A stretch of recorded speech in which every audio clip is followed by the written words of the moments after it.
புகழ்பெற்ற தபேலா கலைஞர் உஸ்தாத் அல்லா ரகா கானின் மகனான ஜாகிர் ஹுசைன் தனது வாழ்நாள் முழுக்க இந்திய இசை உலகிற்கு பெரும் பங்களிப்பை செய்து உலகளவில் புகழ் பெற்றார்.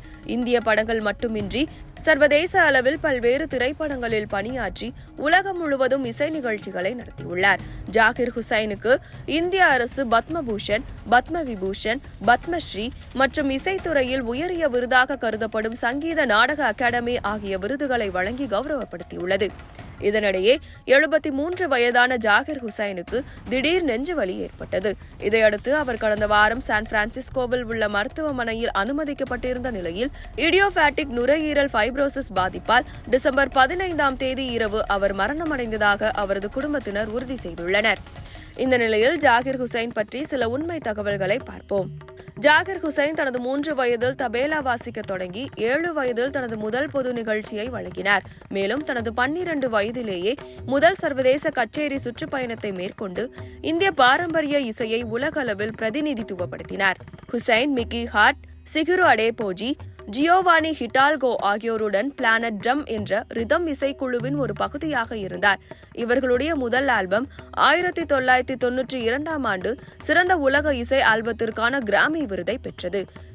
இது இந்த பிரிவில் வழங்கப்பட்ட முதல் கிராமி விருதாகும். இந்த இசைக்குழுவானது 15 ஆண்டுகளுக்கு பிறகு மீண்டும் ஒன்று சேர்ந்து குளோபல் ட்ரம் ப்ராஜெக்ட் என்ற ஆல்பத்தை வெளியிட்டது. 2007ஆம் ஆண்டு அக்டோபர் 2ஆம் தேதி வெளியிடப்பட்ட இந்த ஆல்பம் 2009ஆம் ஆண்டு சிறந்த நவீன உலக இசை ஆல்பத்திற்கான கிராமி விருதை வென்றது. Zakir Hussain Heat and Dust மற்றும் இன் கஸ்டடி போன்ற பிரபல திரைப்படங்களுக்கு இசையமைத்துள்ளார். மேலும் சாஸ் மற்றும் அபராஜிதோ போன்ற குறிப்பிடத்தக்க பாலிவுட் திட்டங்களிலும் பணியாற்றியுள்ளார். Zakir Hussain George Harrison, John McLaughlin மற்றும் யோயோமா போன்ற சர்வதேச கலைஞர்களுடன் இணைந்து பணியாற்றி கிழக்கு மற்றும் மேற்கு இசை பாரம்பரியங்களுக்கு இடையிலான இடைவெளியை இணைத்துள்ளார். பண்டிட் ரவிசங்கர் அமெரிக்காவின் சியாட்டிலில் உள்ள வாஷிங்டன் பல்கலைக்கழகத்தில் இசையாசிரியர் பணிக்கு ஹுசைனை பரிந்துரைத்துள்ளார்.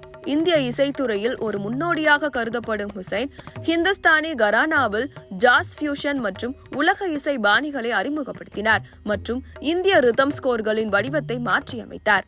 ஹுசைன் 1988ஆம் ஆண்டு பத்மஸ்ரீ விருதையும் 1990ஆம் ஆண்டு சங்கீத நாடக அகாடமி விருதையும் மேலும் 2020ஆம் ஆண்டு பத்மபூஷன் விருதையும் வென்றார். ஜாகிர் ஹுசைன் இந்தியாவில் நேஷனல் ட்ரெஷர் என்ற பட்டத்தால் கௌரவிக்கப்பட்டார் மற்றும் இந்திய இசைக்கான கலாச்சார தூதராக உலகளவில் அங்கீகரிக்கப்பட்டுள்ளார்.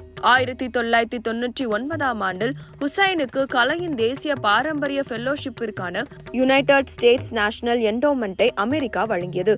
இது அமெரிக்காவில் பாரம்பரிய கலைஞர்கள் மற்றும் இசைக்கலைஞர்களுக்கு வழங்கப்படும் மிக உயர்ந்த கௌரவமாகும்.